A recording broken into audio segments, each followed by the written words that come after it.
buenas noches. En esta oportunidad yo, Amir Salvador Rodríguez Salazar, del curso de Historia Occidental 1, vengo a presentarles sobre el caso 2. El caso 2 lo estarán viendo acá arriba a continuación, pero les pondré un breve contexto. Este video que estoy haciendo responde al caso 2, en el cual voy a explicar a los maestros por qué sigue siendo fundamental enseñar en Grecia y en Roma en sus escuelas. Aunque algunos sostienen de que estas civilizaciones ya son antiguas o poco prácticas en la actualidad, los textos del profesor Barrow, de Avidal y de Petrie y las sesiones que hemos visto durante todo este periodo de nuestra primera parte en la universidad en el curso de Historia Occidental demuestran que sin Grecia ni Roma no existiría la cultura occidental de la que hablamos hoy en día y en la que estamos habitando actualmente. Entenderlas es reconocer y enseñar para mantener que nuestra raíz sigue siendo nuestra identidad. Ahora vamos con la parte de introducción contextualizada. Bueno, como señala el profesor Henry Marrow en su libro La historia es el conocimiento del pasado del hombre, una reconstrucción intelectual que nos permita comprender el sentido de nuestra experiencia humana. Este marco de estudiar Grecia y Roma no significa mirar solamente a ruinas, sino entender los cimientos de nuestra civilización, desde la Grecia clásica hasta el Imperio Romano, y luego con la llegada del cristianismo, el mundo antiguo configuró las ideas de la razón, la belleza, la ciudadanía, la ley y la fe, aunque aún sostiene en nuestro pensamiento moderno. Por eso, cuando un maestro enseña Grecia y Roma, no solamente nos enseña historia, sino forma conciencia, espíritu crítico y sentido moral en los estudiantes. Ahora vamos con la parte de desarrollo temático. Esta parte yo la dividí en 3 puntos. Primero vamos a ir con el punto A, que viene a ser Grecia y el descubrimiento del pensamiento y del hombre. En Grecia surge un cambio radical, el paso del cambio del mito al logos.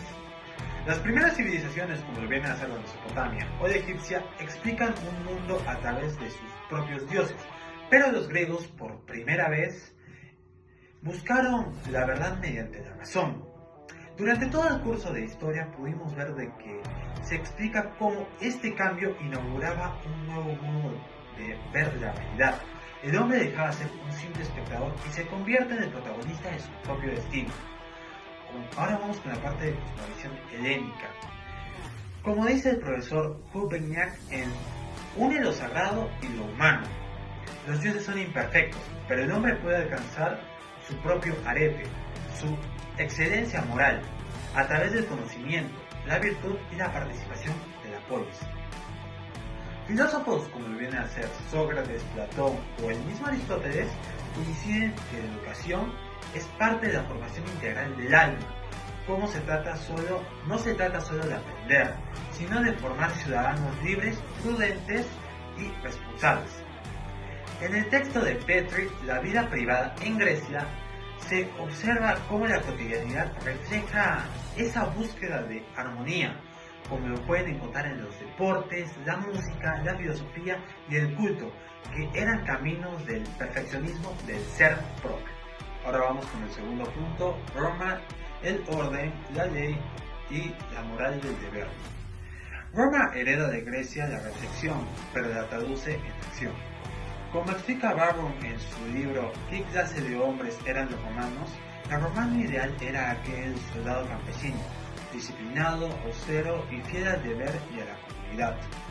Su fuerza no estaba en la cantidad ni en la astucia, sino en, como dice Cicerón, en la disciplina, el valor y el respeto a las leyes. En las clases de historia occidental que vimos, se describe cómo Roma organizó su sociedad bajo el principio de la Pax Deorum, la que entre los hombres y los dioses garantizaba por el cumplimiento del deber el respeto y el respeto al orden. De allí nacen conceptos centrales como vienen a ser la república, el senado, el derecho y la ciudadanía, instituciones que todavía estructuran el pensamiento moderno actual. En la obra de Avidal, la cual es Historia de la vida cotidiana en el Imperio Romano, vemos cómo esas romanitas esperaban incluso en lo doméstico, desde la organización familiar hasta los oficios que impregnaban en la idea del servicio, la jerarquía y también en el respeto. Ahora vamos con el tercer punto, que viene a ser el cristianismo y la renovación espiritual de Occidente. Pero la historia de Occidente no se detiene solamente en el anterior punto, sino como analiza el profesor Barrow en su texto El cristianismo en el Imperio Romano, Roma, a pesar de su tolerancia religiosa, enfrentaba una crisis moral muy profunda. La proliferación de cultos y la falta de sentido generacional, según el texto que vimos en clase, una crisis de fe tan grande que la incredulidad se apoderó de la gente. En ese contexto nace el cristianismo, ofreciendo una respuesta nueva a la dignidad universal del ser humano, en el amor al prójimo y en la esperanza de la redención.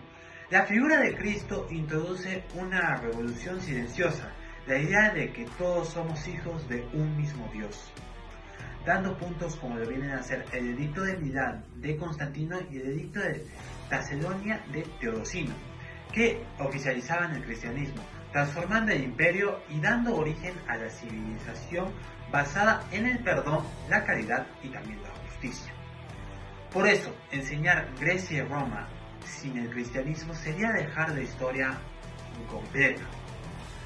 La cristianidad es el hilo de la unión de la razón griega y el derecho romano, con una nueva ética de compasión y también de dignidad.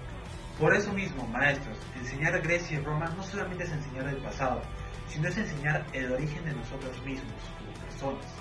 Grecia nos enseñó a pensar con razón, Roma a vivir con orden y justicia, y el cristianismo a amar con esperanza.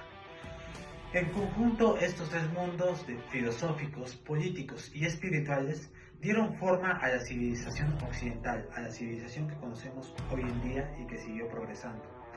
Si dejamos de enseñar estas raíces, formaremos generaciones sin memoria, sin fundamento moral ni sentido histórico, pero si la mantenemos vivas, educamos a las personas, hombres y mujeres, capaces de pensar críticamente, de servir con justicia y de vivir con la humanidad. Por eso, estimados docentes, seguir enseñando sobre Grecia y Roma, seguir enseñando sobre esto, es enseñar lo mejor del ser humano. Muchas gracias.